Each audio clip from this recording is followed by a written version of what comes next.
जय हिंद बच्चों। तो यहाँ पर हम आपके लिए बीए फर्स्ट सेमेस्टर एग्जामिनेशन 2025-26 के लिए सब्जेक्ट केमिस्ट्री का पेपर कोड B020101T का क्वेश्चन पेपर लेकर आए हैं, जिसका टॉपिक है फंडामेंटल्स ऑफ केमिस्ट्री। अगर आप लोग बीए फर्स्ट ईयर में हैं, फर्स्ट सेमेस्टर का एग्जाम देने जा रहे हैं, तो ये क्वेश्चन पेपर आपके एग्जाम के लिए वेरी वेरी इंपॉर्टेंट है, जिससे आपको पता चलेगा कि आपके एग्जाम में किस तरह के क्वेश्चंस पूछे जाते हैं। तो आप लोग इस वीडियो को पूरा एंड तक देखिएगा।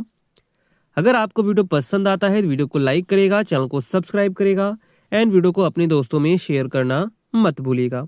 आपको इसी तरह के सारे क्वेश्चन पेपर, मॉडल पेपर आपको इस चैनल पर मिल जाएंगे, इसलिए चैनल को सब्सक्राइब एंड वीडियो को लाइक करना मत भूलिएगा, ठीक है।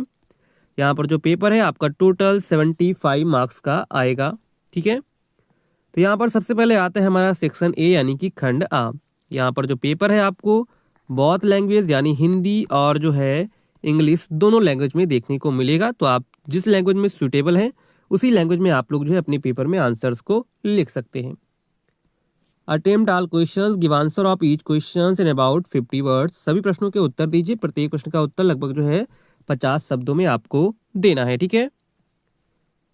इसी में हमारा क्वेश्चन नंबर फर्स्ट का ए पार्ट है, व्हाट इज ऑपरेटिंग सिस्टम यानी परिचालन निकाय क्या होता है। तो परिचालन निकाय ऑपरेटिंग सिस्टम एक सॉफ्टवेयर है जो कंप्यूटर हार्डवेयर और सॉफ्टवेयर संसाधनों का प्रबंधन करता है और कंप्यूटर प्रोग्राम के लिए सामान्य सेवाएं प्रदान करता है। यह कंप्यूटर का सबसे महत्वपूर्ण सॉफ्टवेयर है। एक बार फिर से सुन लीजिए, परिचालन निकाय यानी कि ऑपरेटिंग सिस्टम एक सॉफ्टवेयर है जो कंप्यूटर हार्डवेयर और सॉफ्टवेयर संसाधनों का प्रबंधन करता है और कंप्यूटर प्रोग्राम के लिए सामान्य सेवाएं प्रदान करता है। यह कंप्यूटर का सबसे महत्वपूर्ण सॉफ्टवेयर है। इसी में आपका बी पार्ट है, व्हाट इज ऑप्टिकल एक्टिविटी यानी कि प्रकाशिक सक्रियता क्या होती है। तो प्रकाशिक सक्रियता वह गुण है जिसके कारण कुछ पदार्थ समतल ध्रुवित प्रकाश के तल को घुमा देते हैं। इन पदार्थों को प्रकाशिक सक्रिय पदार्थ कहते हैं। एक बार फिर से सुन लीजिए, प्रकाशिक सक्रियता वह गुण है जिसके कारण कुछ पदार्थ समतल ध्रुवित प्रकाश के तल को घुमा देते हैं। इन पदार्थों को प्रकाशिक सक्रिय पदार्थ कहते हैं। इसी में आपका C part, explain bond fission यानी कि बंध विदलन से आप क्या समझते हैं, ठीक है। तो बंध विदलन एक रासायनिक बंध का टूटना है। यह दो प्रकार से होता है। पहला होता है समास विदलन मतलब कि होमोलिटिक फिजन। इसमें बंध के इलेक्ट्रॉन समान रूप से दोनों परमाणुओं के बीच विभाजित होते हैं जिसमें मुक्त मूलक बनते हैं। दूसरा होता है विषमांश विदलन मतलब कि हेटेरोलिटिक फिजन। इसमें बंध के इलेक्ट्रॉन असमान रूप से विभाजित होते हैं जिससे एक परमाणु पर धनायन और दूसरे पर ऋणायन बनता है। इसी में आपका डी है, डिफरेंशिएट कॉन्फिगरेशन एंड कॉन्फॉर्मेशन यानी कॉन्फिगरेशन एवं कन्फर्मेशन में विभेद कीजिए। तो यहाँ पर देखेंगे तो कॉन्फिगरेशन क्या होता है। कॉन्फिगरेशन यह एक अणु में परमाणुओं की त्रिविमीय व्यवस्था है जिसमें केवल रासायनिक बंधों को तोड़कर ही बदला जा सकता है। तो सबसे पहले हमने देखा क्या कॉन्फ़िगरेशन क्या होता है। तो यह एक अणु में परमाणुओं की त्रिविमीय व्यवस्था है जिससे केवल रासायनिक बंधों को तोड़कर ही बदला जा सकता है। इसके बाद है कन्फर्मेशन। तो यह एक अणु में परमाणुओं की विभिन्न त्रिविमीय व्यवस्थाएं हैं जो एकल बंधों के मुक्त घूर्णन के कारण उत्पन्न होती है। इन्हें बंधों को तोड़े बिना एक दूसरे में परिवर्तित किया जा सकता है, ठीक है। इसी में आपका ई पार्ट, डिफाइन रेजोनेंस एनर्जी यानी अनुनाद ऊर्जा को परिभाषित कीजिए। तो अनुनाद ऊर्जा किसी अणु के वास्तविक ऊर्जा और उसकी सबसे स्थिर अनुनाद संरचना की ऊर्जा के बीच का अंतर है। यह अणु की स्थिरता को दर्शाता है। तो अनुनाद ऊर्जा क्या है। अनुनाद ऊर्जा किसी अणु के वास्तविक ऊर्जा और उसकी सबसे स्थिर अनुनाद संरचना की ऊर्जा के बीच का अंतर है। यह अणु की स्थिरता को दर्शाता है। इसी में आपका अगला है, डिफाइन कायरलिटी।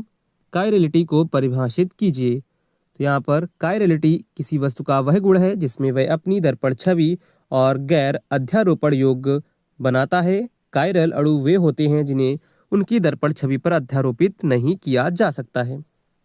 इसी में आपका नेक्स्ट है, व्हाट इज हेटेरोलिक फिशन यानी विषम विदलन क्या है। तो विषम विदलन वह प्रक्रिया है जिसमें सहसंयोजक बंध इस तरह टूटता है कि बंध के दोनों इलेक्ट्रॉन एक ही परमाणु पर चले जाते हैं। इसके परिणाम स्वरूप एक धनायन और एक ऋणायन बनता है। अगर आपको इसके आंसर नोट करने हैं तो आप लोग कॉपी में नोट कर सकते हैं।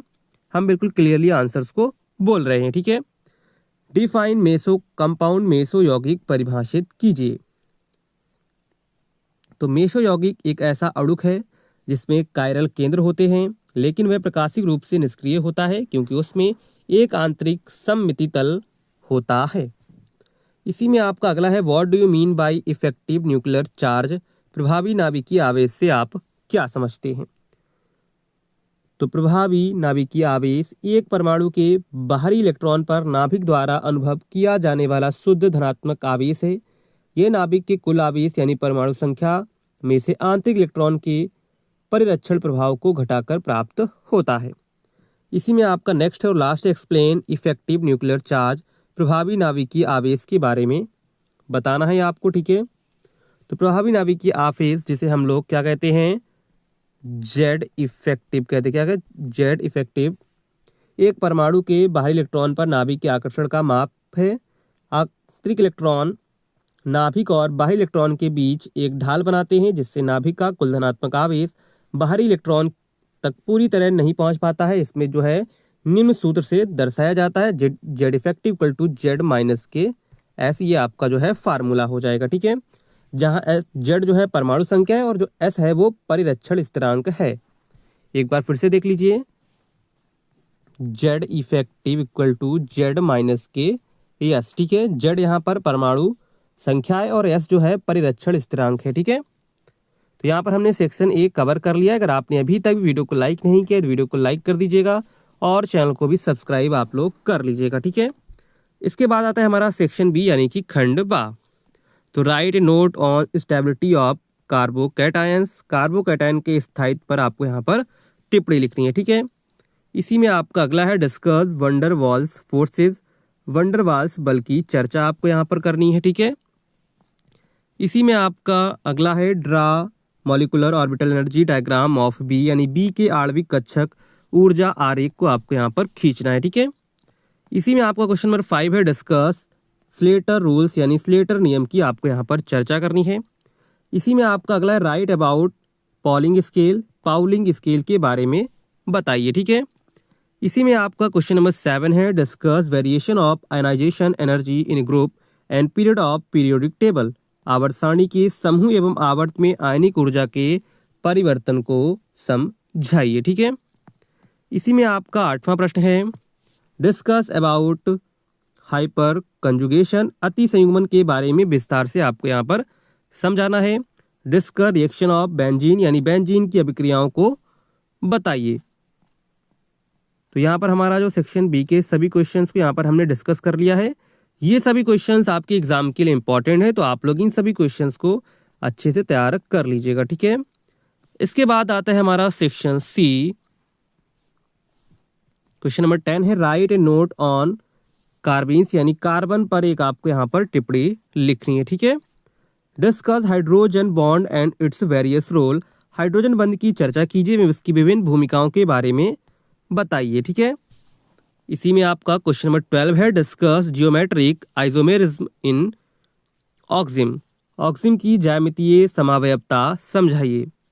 इसी में आपका लास्ट है question number 13, discuss hyper conjugation, यानी अति संयुग्मन को समझाइए, ठीक है। तो यहाँ पर भी आपको इन सभी क्वेश्चंस को अच्छे से तैयार कर लेना है। ये सभी क्वेश्चंस आपके एग्जाम के लिए वेरी वेरी इंपॉर्टेंट हैं, ठीक है। तो इन सभी क्वेश्चंस को अच्छे से तैयार कर लीजिए। अगर आपको इसका डिटेल में आंसर चाहिए तो आप लोग कमेंट करके ज़रूर बताइएगा, तो हम उस पर जो है अलग से एक प्रॉपर वीडियो बना देंगे, ठीक है। तब तक आप लोग इन सभी क्वेश्चंस को अच्छे से तैयार कर लीजिएगा। ये आपके एग्जाम के लिए वेरी वेरी इंपॉर्टेंट है, ठीक है। तो चलिए मिलते हैं नेक्स्ट वीडियो में, तब तक के लिए जय हिंद बच्चों।